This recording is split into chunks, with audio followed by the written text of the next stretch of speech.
George Kittle's targets are down a little bit the last few weeks. He's had some big games, but also some quiet games with Winkhead. What goes into that? What do you see from him on film? George doing a good job. I mean, he's been banged up a little bit a couple times where sometimes that limits him, especially during the week where he's done a good job just getting out there and ready for the game, but had a number of opportunities. He had all his opportunities versus Dallas. He did a hell of a job, came down.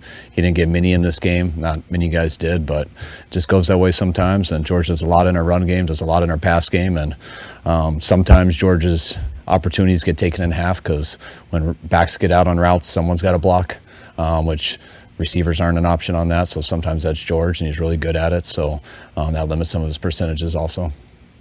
Kyle, it's well documented your interest in Kirk back in 2017, 2018. Throughout all this, the injuries you've had at the position and things like that, have you ever allowed yourself to think, what if we had followed through on that plan? Not really. I mean, you think that all the way up to the moment, and but when we got the opportunity that we traded for Jimmy, we were still thinking about it. But after those 6 games he played, we moved on, and we've moved on since then, and really look back. And where you are now with Brock, how much trust? I mean, in terms of other quarterbacks you've had, how much trust do you have in him, and how much do you view him as we finally have some stability here? Of course, anything. Yeah, I mean, I felt that with Jimmy when he was here too. I felt we had stability and everything, and just those injuries were tough. And then Brock, when he came in last year, you're not sure, how he is in practice. Knew he had an opportunity, a chance to be like that.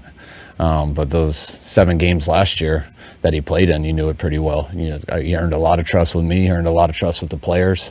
Going into the offseason, how he handled his injury, how he just handled himself when he wasn't able to practice, just in the meeting rooms and everything. And through every experience with him in games this year, he's earned as much trust as you could have in a quarterback. Kirk was talking today to the Minnesota media about his time in Washington and his relationship with your father and yourself and LaFleur and McVay and that staff. And even though it wasn't the most stable environment, that he got his feet wet at that point, and he thinks back to it often. What do you remember about him during that time? He just came in such a weird situation. We traded up. We got another quarterback with the 2nd pick in the draft, and it was a good story that, I remember if we had the 6th pick, and I knew if we were going at 6, my dad wanted to take Tannenhill. I was hoping to get Kirk in the 2nd round and go a different direction. And we traded up to 2 and went with Robert. And I remember him telling me that my dad really liked Russell Wilson. And he said we were going to take Russell Wilson in the 4th and get 2 quarterbacks in there that year. And then we got to the 4th and Russell was gone. And I remember him coming to my room and was like, "Hey, do you still want your guy, Kirk?" I was like, "I don't know about that, Dad. We've gone another direction." He's like, "No, the plan was going to take 2. We're still taking 2. Then we ended up taking Kirk, which I was pumped about because that's what I wanted originally. Then to be able to get both of them, and I know it's a weird situation for Kirk because to go into a place where you're not going to have that opportunity, but he just kind of sat there and soaked everything in and learned a lot. And it was a fun 2 years just working with him every day, but didn't get to coach him much in games. I think we had 3 games with him, but he was awesome in the office. Kyle, you're synonymous with the outside zone run, obviously, from your dad and that, but you guys have been doing a lot more gap stuff over the last couple of years. Was that a personnel thing up front, trying to stay ahead of the curve? What's gone into that decision? Just mainly how people defend our stuff, trying to tie things together, and defense get better and better at defending that stuff over the years, especially over the last 7 years since we've gotten here. People get a lot better at defending outside zone, and when they're committed to defending outside zone, what do they get worse at? And that's why we try to balance everything out. We try to make sure that they're playing certain things, and I think we did a lot more gaps the last couple of years. It might have gone down a little bit this year, but people are playing it more. So we just try to see what the defense is playing, and we try to attack it. Christian and Debo both limited in the last game. How much more did you put on Kyle Juszczyk's plate, and how did he do? Kyle did a great job. I want to say we put too much more on him because we didn't have to change any of his stuff up. It came more to kind of the receivers and the running backs a little bit, just with protections and formations and stuff. But, Juice is as consistent and reliable a player as I've ever had. He's been here since the beginning, and everyone knows that you're going to get Juice to do his job every single game. So he's as consistent of a guy there is. He was in motion a little bit more than he'd been in the past, pre-snap. In motion?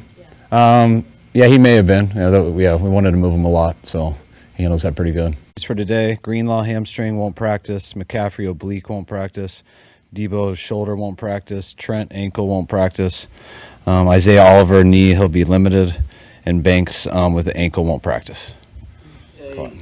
McCaffrey oblique, does that mean rib has been ruled out of the equation? He's just oblique. What was the results of that MRI? With Christian, Yep. oblique. Does that suggest it's a strain?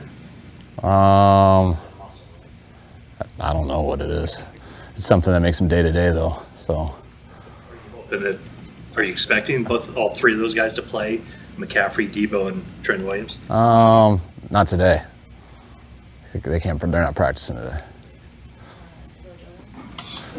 He's full go. Initials, full go? Elijah's full go. Try another way. Was the MRI on McCaffrey encouraging in your view? I thought it was. Anyone who's day to day, it means they got a chance. No long-term thing. No, it's just each day. It's the next day. So they're all day-to-day. Yes. Except Isaiah, he's limited. There you go. Christian is on pace for almost 400 touches. Is that a sustainable thing? And was that your plan to feature him as much as you guys have in the first part of the year? We treat him as our starting running back, so I don't really think of how many touches we want to get somebody in a year. That's week to week and how the game goes, but he gets a lot more extra because he gets thrown to so much in the passing game. But I'm happy with how he's being used. I'm happy with how he's been playing, and we'll see how the rest of the year goes.